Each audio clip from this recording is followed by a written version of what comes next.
नमस्कार दोस्तों। भाद्रपद मास में रविवार के दिन शुक्ल पक्ष की अष्टमी को आधी रात के समय ज्येष्ठ नक्षत्र के चौथे चरण में श्री राधिका रानी का जन्म हुआ। इस विषय में एक सुंदर कथा आती है। एक समय महाराज वृषभानु स्नान करने के लिए यमुना नदी पर गए। आसपास का वातावरण शांत था। मंद गति से सुगंधित वायु लहरा रही थी। चिड़ियाओं की मधुर आवाज के बीच में महाराज वृषभानु ने एक सुंदर दृश्य देखा। उनसे कुछ ही दूरी पर यमुना नदी पर एक सुंदर स्वर्ण कमल का पुष्प तैर रहा था।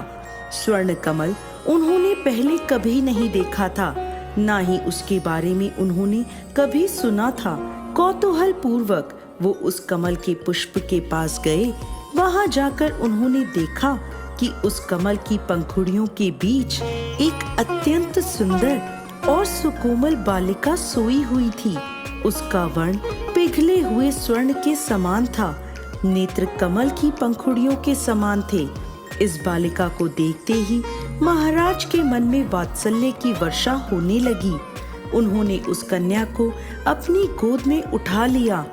आसपास देखा तो कोई भी नहीं था। इस प्रकार एक नवजात शिशु को किसने छोड़ा होगा, वो ऐसा विचार कर ही रहे थे कि तभी वहां ब्रह्मा जी प्रकट हुए और बोले, हे वत्स, तुमने और तुम्हारी पत्नी ने अनेकों वर्षों तक घोर तपस्या करी थी ताकि तुम भगवान श्री हरि की संगिनी को अपनी पुत्री के रूप में प्राप्त कर सको, और इस जन्म में तुम्हारी ये इच्छा पूर्ण हुई है। यह बालिका साक्षात भगवान की अंतरंग शक्ति है। माता लक्ष्मी का प्राकट्य भी इन्हीं से हुआ है। जाओ, इन्हें अपने घर ले जाओ और पूर्ण प्रेम, वात्सल्य और स्नेह से इनका पालन पोषण करो।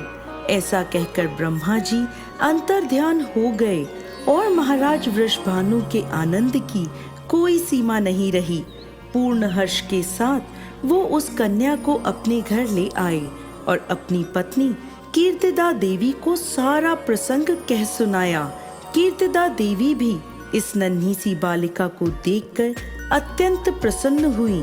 बीतते समय के साथ राधिका रानी का सौंदर्य चंद्रमा की कलाओं के समान बढ़ने लगा। जो भी उन्हें देखता वो बस देखता ही रह जाता।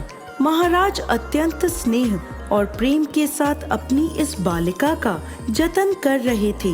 कुछ समय बाद एक समस्या आई। ये नन्ही सी बालिका रोती नहीं है और ना ही अपनी आंखें खोलती है। ऐसा लगता था मानो उसकी श्रवण शक्ति भी नहीं है।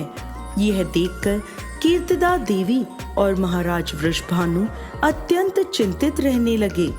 फिर क्या था, उनकी इस समस्या का समाधान करने नारद मुनि आ पहुँचे।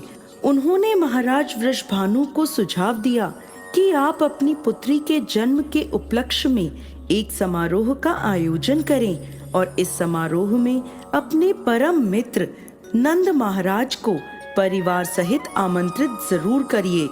फिर क्या था, समारोह के आयोजन की तैयारियां होने लगी।